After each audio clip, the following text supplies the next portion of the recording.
အဲ့တော့တန်ရောစဉ်ဆိုတာဟာလူတွေကတော့ချစ်ခင်ခြင်းကိုသာလျှင်တန်ရောစဉ်လို့ခေါ်တာမဟုတ်ဘူးချစ်ခင်ခြင်းကလည်းတန်ရောစဉ်မုန်းတီးခြင်းကလည်းတန်ရောစဉ်မသိခြင်းကလည်းတန်ရောစဉ်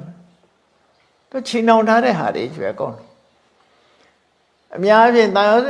ဉ်ဆိုရင်တဏှာပဲတူရထင်းနေကြတာမဟုတ်တန်ရောစဉ်10မျိုးရှိတယ်အကုသိုလ်တွေကတော်တော်များများတန်ရောစဉ်နေကြီးပဲဘာကြောင့်တန်ရောစဉ်ကိုခေါ်လို့ဆိုဆင်းရဲဒုက္ခနဲ့ချီနှောင်ထားလို့ပဲအဲ့ဒါတွေကုန်ပြုတ်ထွက်သွားနိုင်တယ်အဲ့ဒါတွေပြတ်ဖို့ရည်ချီတာဟုတ်အဓိကကတော့အဲ့ဒီကိုသွားမြတ်စွာဘုရားတရားတော်ကအဲ့ဒါဖြတ်တာပဲအဲ့ဒါဖြတ်တာဘာနဲ့ဖြတ်တာတော့ဆိုအမှန်ကန်ဆင်ញင်သုံးသပ်ခြင်းဖြင့်ဖြတ်တာအဲ့ဒီလိုမှန်ကန်ဆင်ញင်သုံးသပ်နိုင်မှုကပညာလို့ခေါ်တယ်အဲ့ဒီပညာဟာအမြတ်ဆုံးပဲဘုရားဘာသာမှာယုံကြည်မှုကလည်းအဓိကမဟုတ်ဘူး